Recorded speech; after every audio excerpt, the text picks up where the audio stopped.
Hi. In this video, I'm going to take you through a very interesting story.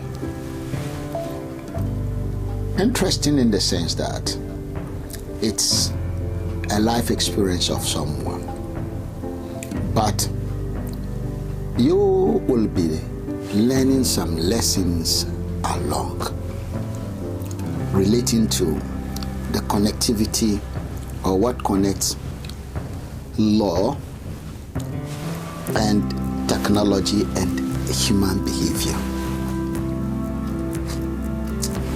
This story is about a man from Lebanon who traveled to a country called Japan.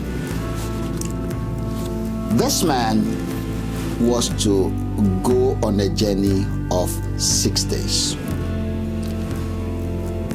He will have 3 days for work in Japan and 2 days for resting, traveling and resting. So he's traveling from Lebanon to Japan. So 2 days for traveling, 3 days for work. When the man arrived in Japan, he got there a bit late in the day or the night. He booked into a hotel, being the first time in Japan for business. So at the reception, he was given what he needed, some few items that were taken to his room for him. And possibly there was also a booklet that was given to him. This man, after his meal, is tired, so he fell off and slept. He got there in the night. He slept. So the following day is the day for him to rest. Then the day after that, he'll go and do his work.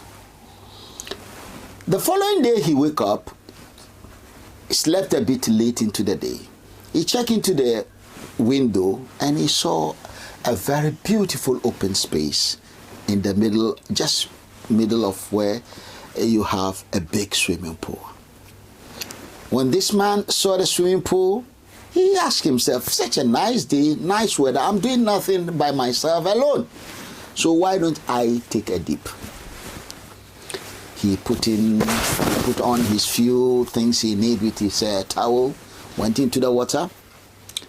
While he's in the water trying to, take a bath, as most people will normally do, you are in the water and you feel like wind. When you get into the water fresh, sometimes your body can be a bit funny.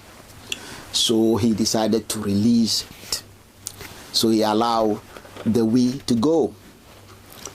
When he urinated into the water, a minute or two, the color of the water started changing. An alarm went up. So much, so noisy. Within some minutes, security officers and backup, reinforcement have been, got in, and they all surrounded the swimming pool and the poor man in the water. Ask him to come out, that the water is contaminated and that the water has to be emptied. Sanitize the water, that is, make sure that all the germs in the water, and then it will be refilled again and it will be ready for use. But he has to come out of the water. Why? Because he urinated in the water. So they asked him to go into his his apartment. He went there. While he's there, he had a call, that is, intercom, a phone call from the reception that he should pack his bag and leave the hotel, that he's no more welcome. So he decided to pack his bag, go down to the reception and find out what exactly might have been wrong. When he got to the reception, he was informed that the leaflet given to him that night, it's written that you don't urinate in the swimming pool. and that he urinated into the swimming pool, and that is why the whole water have to be emptied and sanitized, and then he has committed an offense, and because of that he's no more welcome. He need to leave the hotel. Well, in Japan, when you book into a hotel, you hand over your passport to the receptionist. Wherever you go to, when you have problem with the police, you call the hotel, you give them the number of the hotel, they call the reception, they call the hotel, and everything will be sorted out. Oh, he's our guest, he's staying for 3 days, he's Mr. This, Mr. That. So you gone. So you don't really carry your passport on you as a foreigner. You leave it at the hotel. So they need to give him his passport, and they handed the passport back to him. Fine. At the time he was booking in, remember, he came in the night before, so the following day is what this happened. So the whole thing in the evening was when he was called to leave. The receptionist at that time when he came in, it was a female. Now it's a man who is there. And when the man read through, was handing over the passport, he said, "Oh, you are Mr. Yusuf." He said, "Yes." "Oh, you are the one who urinated in the swimming pool. That's why you have to leave." So he took his passport and left.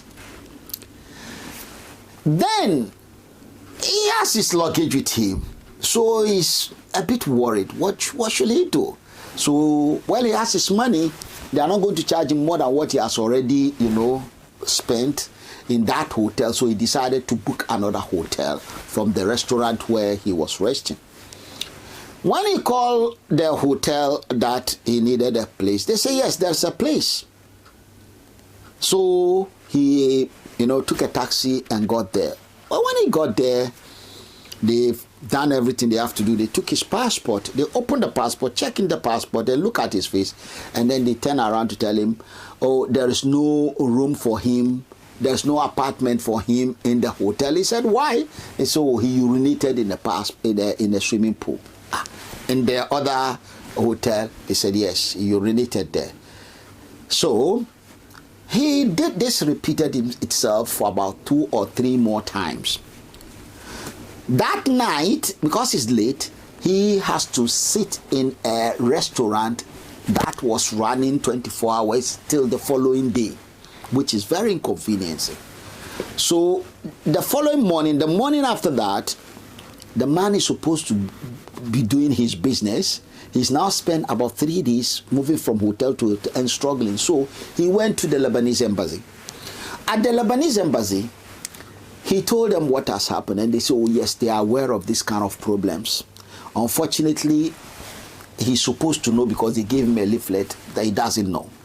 So the embassy, who is there on behalf of nationals, decided to assist him because he has about 3 or 2 more days to do his business, run around to do what he would do. So he spent about 2 days. They gave him the guest house because no hotel will accommodate him. So he has to go to the lodge house of the guest house of the embassy of his country to do his running and finish whatever he's doing. On the last day, he was at the airport. He's leaving the country now. When he presented his passport to the immigration officers who have to check because it's part of their job, they read through the passport and look at his face and they say, "Oh, Mr. Ibrahim, are you the man who urinated in the swimming pool?" And the man asked himself, so everyone know that I've urinated in the swimming pool. But the whole thing is, it all starts with the passport. When they read the passport, when you read the passport, you don't see it. But they have a scanning system that allows them to see what you don't see with the ordinary eye.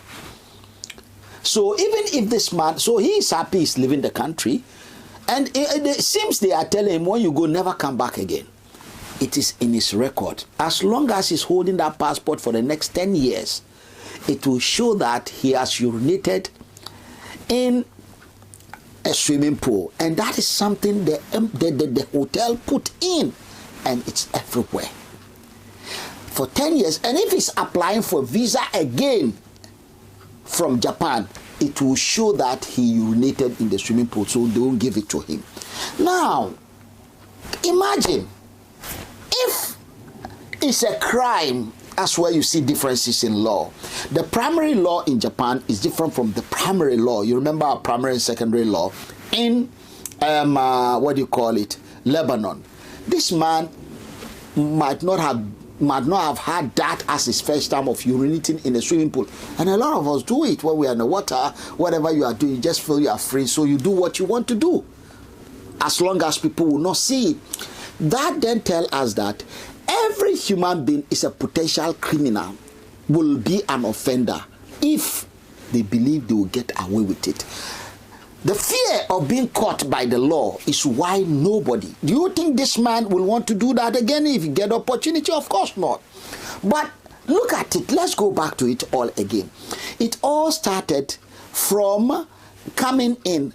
Do you blame him for not reading that leaflet in the morning before he went to the swimming pool? Or do you expect maybe the receptionist to tell him? How do you know? Or if you are the receptionist, that the person will be using the swimming pool the following day. So you school them on everything in about 10 don'ts of the swimming pool, of the hotel. In their school, every child in Japan is aware you don't urinate at the swimming pool. I even learned in Japan that when you are walking with your child going to somewhere and the child mistakenly throw an item on the floor, you, the parent, will not only go and pick up what your child has left on the floor. If it's a child who don't know, you will make sure that you make the place cleaner than you met it, because you get a ticket at home. And if you are not careful, you end up with a criminal record like this one, because it goes onto your record. When they issue a fine, it goes onto your record. And this is the interesting part. Like I said, every child in that country will have been brought up to understand the do and the don't, and that is the importance of education. So the child that is being denied education will not get that. And that's why we told you that the law even start from the nursery school. Not only from the nursery school, because when the parents know the law, they pass it on to their children. And they have a way, both the school and the parents working together and getting all the information to the child before he become an adult and go out there to be able to fit into a society. But when you have a lawless society where nobody is caught easily, you have more people committing crime because they can get away with it. You have a whole country's president whose education people were questioning, that the man didn't go to the school. It's not, and they say, so many things that come with our upbringing. And I don't blame the president who is being challenged that he doesn't have a clean educational record. I don't blame him. He's not the only one. 99% of the people in that country will not be able to show you their record straight. They can't even show you their date of birth properly, talk less of their examinations and the schools they went to. Some are lucky, like myself. Yes, I want to excuse myself, that there are places to trace and you see my footsteps all over the place.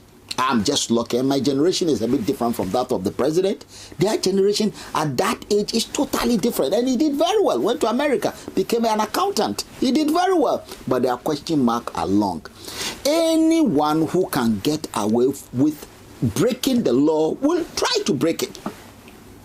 But when the law can catch you and you are scared the law will catch you, the reason why most of us don't break laws, we are lawful. We are not lawful. We are not law abiding because we want to be law abiding. We are law abiding because we are scared the law will catch us. And in the case of the man in Japan, the reason why he was caught, what is wrong in lying in a swimming pool and we, it might be odd to some of you who don't see why anyone should do that, because there are signs out there on the wall. There are toilets everywhere, but you are in the water. It's like you be in the sea, and then you are in the sea, and then you want to go and look for somewhere to wee. You wee in the water. I mean, everyone will want to do it, but in this case, technology. You see how technology works. Technology helps us to be lawful. Yes, it does a lot. Technology make it easier for us to be caught. When you are speeding, they say when you do and it's a criminal act, to do 30 where you are supposed to be doing 20. You can't even do 22. And the camera catches you, you are gone. You are really going to be, because it's a criminal act. In a country where the cameras are everywhere, everyone is careful, because when you are doing 25, 30, and you run into someone, the reason why you didn't see them and stop on time when your license and everything is clear is because either you are not paying attention or you are speeding. You are speeding, and you will kill them. You will make them disabled. You will harm them. You will destroy them and destroy their property and destroy their family members. So it's a criminal act, and you need that speed camera.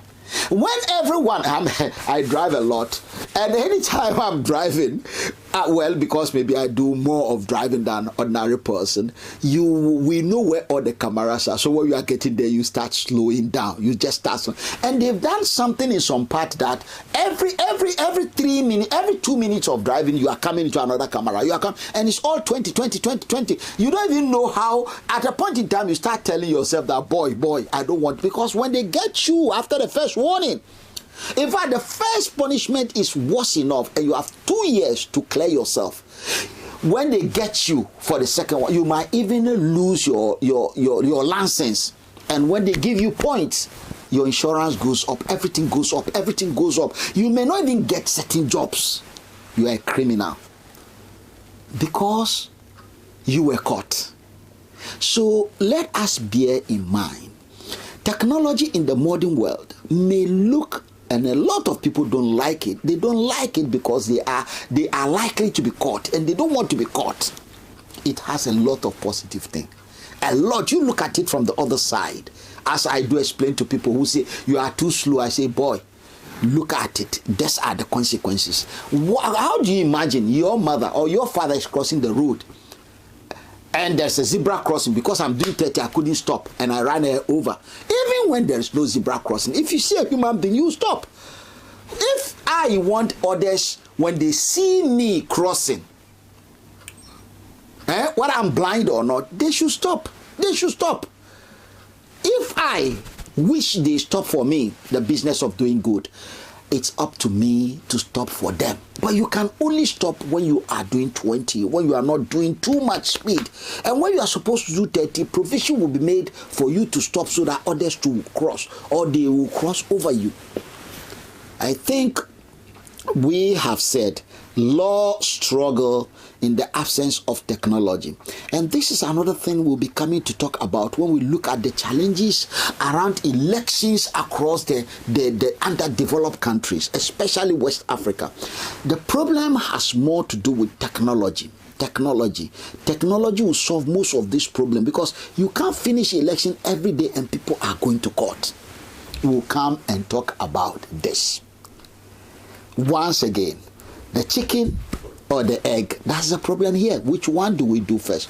But the laws as we have them are not bad. They are only struggling because the primary laws, we have primary laws in all the economies. They are struggling because the primary law on top of them all, that will create an enabling economic environment for businesses to grow, for everything to grow. Some people call us capitalists. For a thing to grow, we are more interested in how many people are eating, yes, than and more people who are working. We are not interested in giving hand out to people to sleep and wake up. Those who tell you they are going to do that, they are misleading you, and they are the so-called Pan-Africanists. Keep people at home and let them feel that there will come a time when there will be so much food, free food for everyone, and everyone will be sleeping. It will never happen. Never happen. Do not fall for it. We're falling for that. Black people's government will come one day and feed all of you. It's a lie. It's a total lie. Listen to us, follow us, join us, go down there, like us, share and subscribe, so that anytime we come with good story, good news like this, you'll be the first to have it. I know you'll be bored. It's taken a long time. I've kept you waiting. My humble self, Kofi Ali Abdul Yakin. Remember, get your copy. A lot of what I'm telling you is here. Get the copy, read it, so that we will be at the same level. On this note, I want to say, have a wonderful day. Visit our site www.ecdra.org and get a copy